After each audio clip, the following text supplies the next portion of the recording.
বছরের প্রথম দিন বাড়ির সবাই মিলে গেছিলাম বহরমপুর ফুড ফেস্টিভ্যালে। সেখানে গিয়ে কি কি খেলাম সেটাই শেয়ার করব এই ভিডিওতে।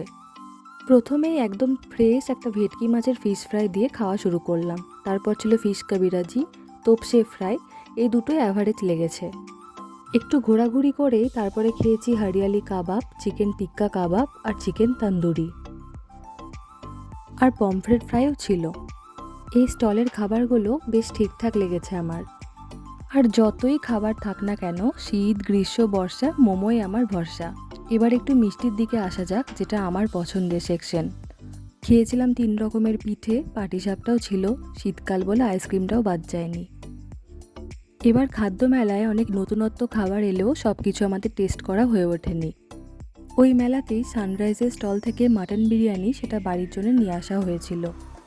সবশেষে একটা মিষ্টি পান দিয়ে আমার মেলার খাওয়া দাওয়ার পর্ব শেষ হলো।